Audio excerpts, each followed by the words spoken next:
Subukan natin to ngayon, yung pasak.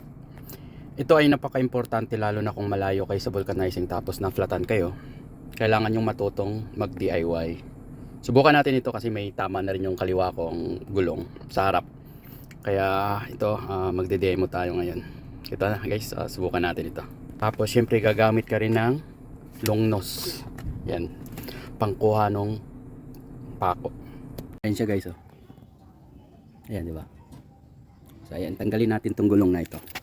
Mga basic lang dapat, bilang isang driver, dapat alam mo kung paano magpalit ng gulong, magtanggal ng gulong, tapos magpalit ng wiper. Mga basic lang. Tapos para hindi kayo mabala pagka bumabiyahe kayo ng malalayo. So ayan, maraming salamat sa WAD Pro. Ito ay ang hydraulic battle jack 4 tons. Kayang-kaya nito ang expander. Malilit lang na sasakyan. Meron din tayo ng powerhouse built tough na impact range. So 50% lang binigay sa atin para mai-vlog lang natin kung talagang malakas ito. Maraming salamat. Tapos ito, hindi po tayo sponsored ng Mr. DIY. Dami mo lang kasing mabibili doon ng mga gamit pang sasakyan. Simulan na natin guys, let's go.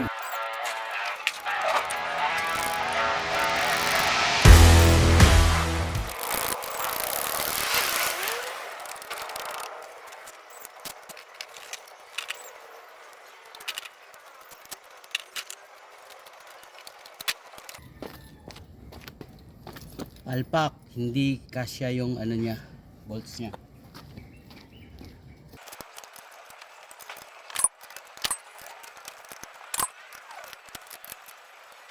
Ayan siya guys, oh.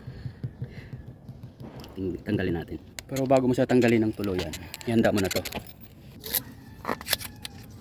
Kuha ka na isa rito. Ito.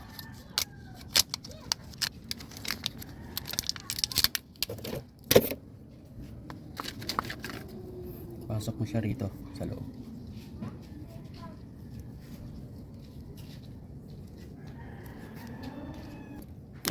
Pa-flat mo muna siya dito.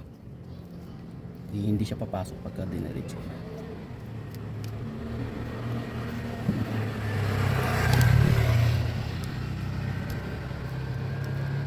Hanggang gitna. Ano siya? Okay. Ito siya, ilalagay natin dito. Tatasan na natin siya.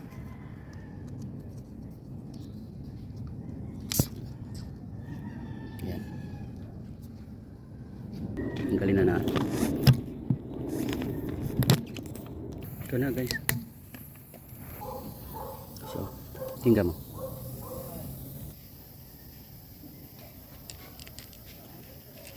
Lagyan natin siya dito.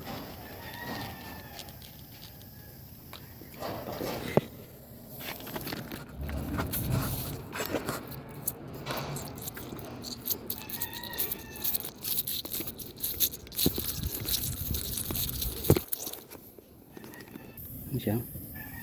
Lagyan pa siya ng marami.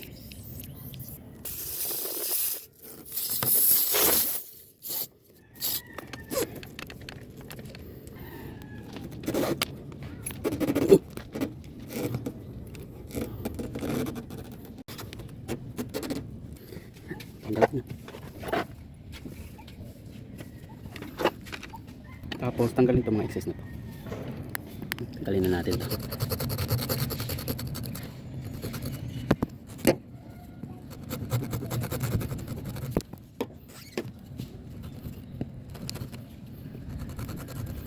Gamit na gamit to guys kapag bumabiyahe ka ng probinsya. Wala talaga kayong extra na gulong o kaya meron. Importante marunong kayo magpalit ng gulong at maglagay ng mga DIY gaya ganito. Diyan guys, wala na akong narinig na hangin na lumalabas. Diba? Kaysa patakbuhin mo ng running flat, mas malaki magagastos mo. Samantalang kung may pang ganito ka, wala pang 300 pesos. Ano siya?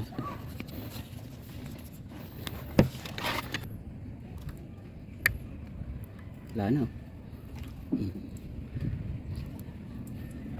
Wala na.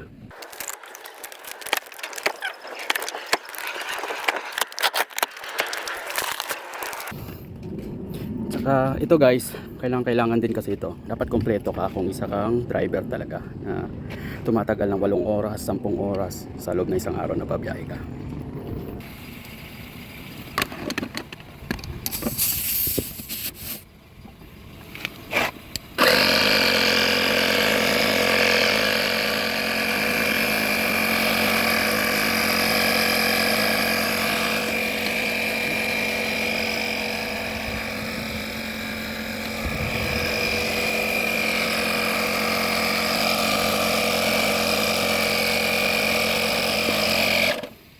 Mabilis to makapagpahangin.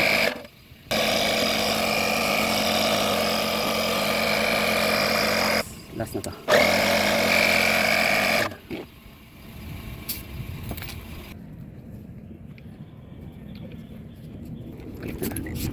Guys, nagigpit na tayo. Para sa mga baguhan lang po ito.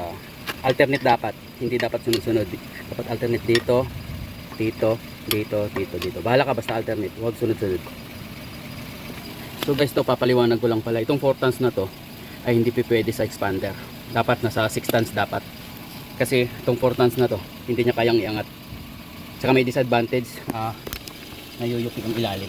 Kaya mas maigi pa rin yun. Sa e-trike na lang to. Saka guys, ito dapat mas malaki. Yan, dapat nasa 21 mm. May natira pa to, mga 3 gamit pa ito. Kung ilan siguro dito, 4 na gamit pa. Tatago na.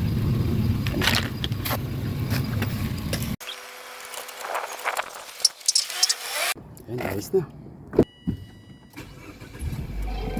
So ayun, tapos din. So ganun lang guys, no? So, kailangan natin mag DIY minsan. Hindi tayo nakadepende sa mga vulcanizing. Kasi paano kung nasa malayo ka sa vulcanizing, nasa probinsya ka, kailangan mo rin matuto, mapababae ka man o mapalalaki, basta isa kang driver. Yun lang po guys, no? Keep on safe driving. Bye bye.